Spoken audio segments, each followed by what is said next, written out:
Hola amigos, vamos a seguir hablando de los antinutrientes. Hemos hablado del ácido sálico y ahora vamos a hablar de otros dos. Pero antes quiero indicar una cosa. Cuando veamos los antinutrientes os vais a dar cuenta de que casi todos los antinutrientes están en alimentos vegetales, aunque hay alguno que puede estar en un alimento animal, como por ejemplo pues el huevo tiene un cierto antinutriente que nos puede afectar a la absorción de algún nutriente, ¿no? Pero la mayoría están en alimentos vegetales. Vamos a ver un poco cómo funciona la naturaleza y la evolución para entender por qué pasa esto. Bien, los animales a lo largo de la evolución pues han evolucionado para comerse a otros seres vivos, sean plantas, o sean frutas, o sean insectos, o sean animales, y los animales que son comidos por otros pues han evolucionado para intentar evitar ser comidos. Por lo tanto, la naturaleza es una lucha continua por comer y no ser comido. Y bueno, pues en este aspecto, pues los animales han evolucionado para ser cada vez más rápidos o cada vez ser más ágiles, para volar, para esconderse, para camuflarse, y han inventado todo tipo de, o han ido evolucionando en todo tipo de acciones o de mutaciones para protegerse. Y el que no conseguía evitar ser comido en la justa medida, pues se extinguía. Entonces, siempre que una especie no consigue sobrevivir o sobrevivir a sus depredadores, pues desaparece. Igual que las especies que se alimentan de otras especies y no consiguen alimentarse de ellas porque la especie que se alimentan ha conseguido mejorar algo con lo cual no puede obtenerla, pues también se va a extinguir. Entonces eso es una lucha constante en la evolución. Bien, pues hemos visto que los animales, como digo, pues se pueden hacer más rápidos, más ágiles, camuflarse, volar, esconderse o pues producir ciertas defensas, ¿no?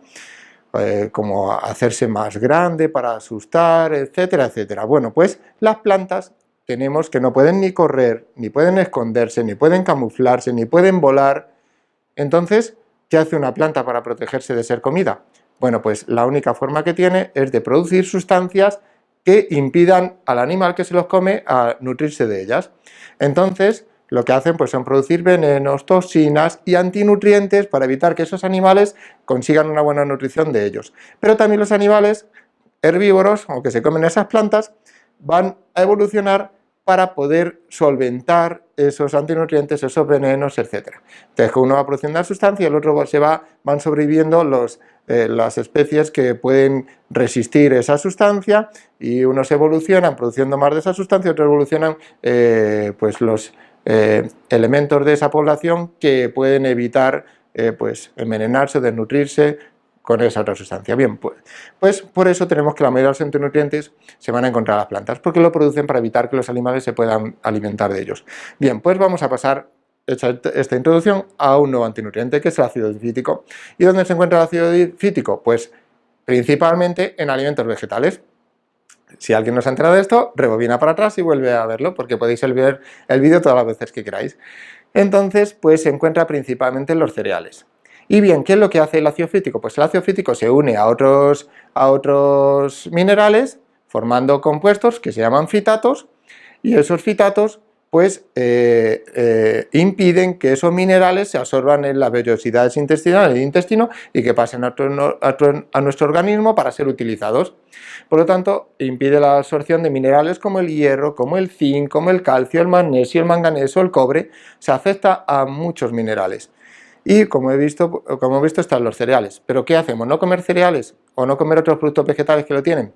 Pues no, pero tenemos que tener en cuenta que esos minerales que no los vamos a obtener bien de esos cereales, por lo tanto tendremos que buscar otras fuentes y aprovechar de los cereales lo que nos es interesante, como puede ser a lo mejor los carbohidratos como energía, pues las vitaminas, por decir vitaminas de grupo B, y que veremos cuando veamos pues en la parte de las vitaminas.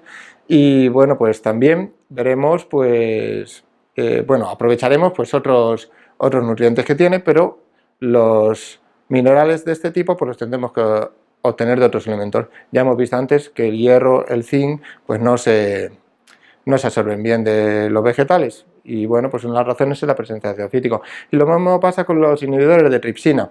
Los inhibidores de la tripsina se encuentran también principalmente en los vegetales.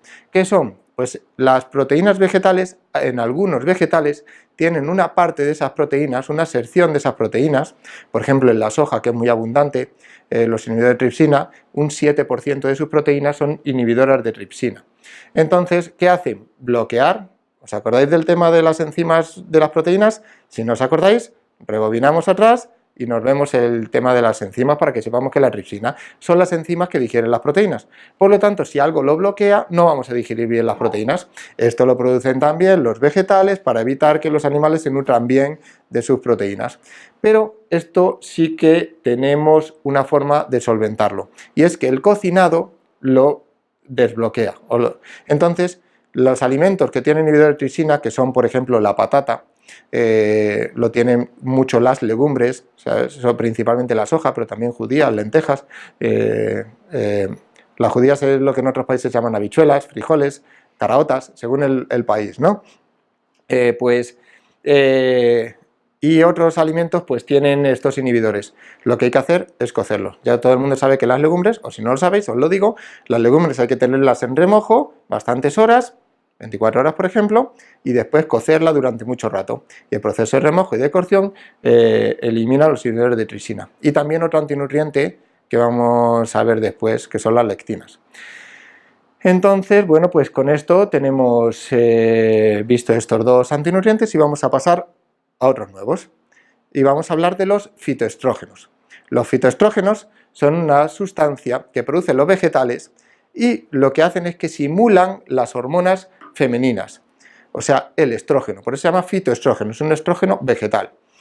Y bueno, pues ¿qué es lo que hace esto? Lo que hace es pues lo mismo que hace una píldora anticonceptiva. Cuando una píldora anticonceptiva tiene estrógeno, progesterona, son hormonas femeninas, y lo toma una mujer para evitar el embarazo. ¿Por qué? Porque son hormonas que se producen durante el embarazo y cuando están altas impide que se ovule, porque una mujer embarazada no va a ovular para quedarse nuevamente embarazada mientras está embarazada. Por lo tanto, las píldoras anticonceptivas se basan en ese concepto, evitar que una mujer ovula simulando el estado hormonal de un embarazo. Bueno, pero ¿qué es lo que hacen entonces las plantas? Pues ¿qué forma tiene de evitar que aumente el número de animales que se las comen?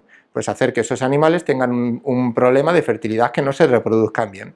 Entonces, si esa planta produce hormonas, que es como una píldora anticonceptiva, además tanto masculina como femenina, porque afecta a la fertilidad tanto de machos como hembras, hombres o mujeres en el caso de humanos.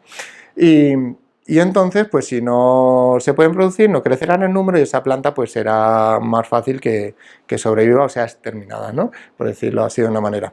Entonces hay dos tipos de fitoestrógenos principales que se encuentran en los alimentos. Uno de ellos son las isoflavonas y el otro son los lignanos. Bien, ¿y dónde se encuentran estos, dónde se encuentran estos fitoestrógenos?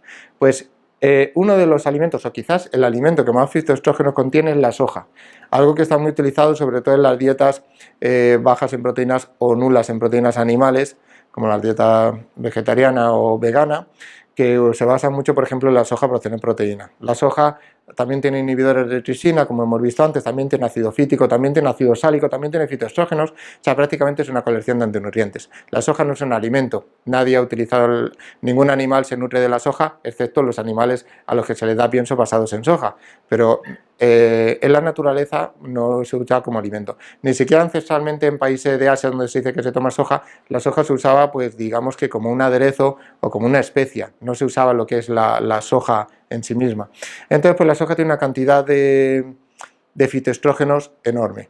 Hay estudios que han mostrado que las personas que toman isoflavonas de soja, un estudio que se hizo en hombres, no personas, sino vamos a hablar de hombres, se comprobó que tenían un recuento de espermatozoides muy reducido. O sea, en un estudio concretamente que yo he publicado, se vio que los hombres, de media, los hombres que tomaban isoflavonas de soja diario tenían una media de 41 millones menos de espermatozoides por mililitro.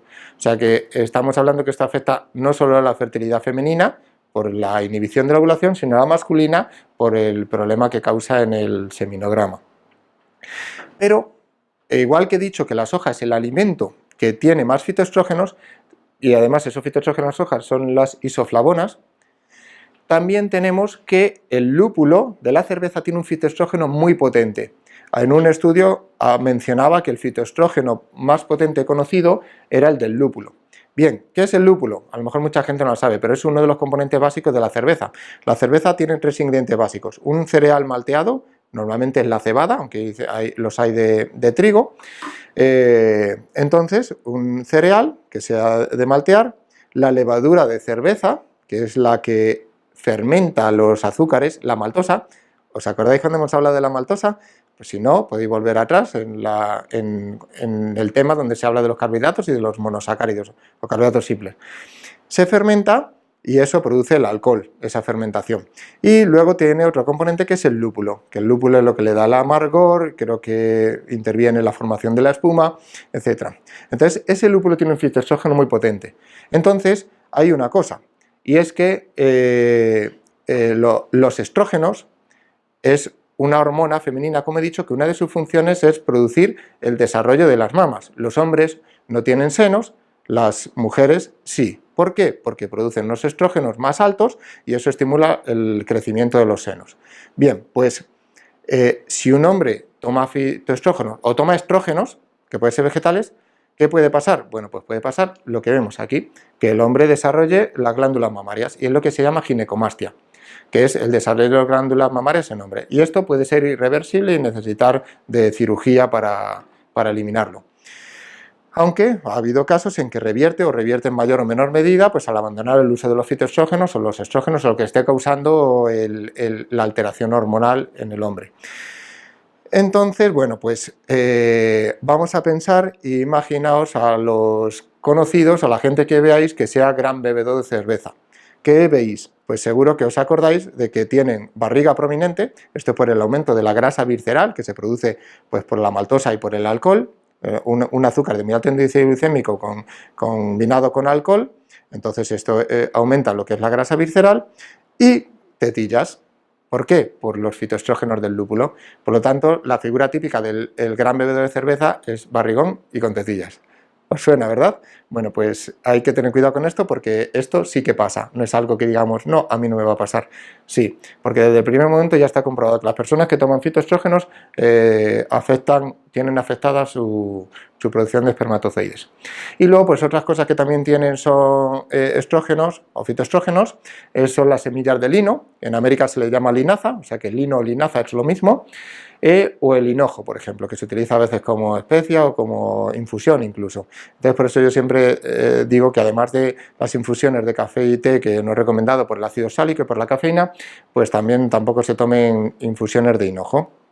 Bien, y con esto pues hemos acabado otro antinutriente más y vamos a seguir viendo otros que todavía nos quedan.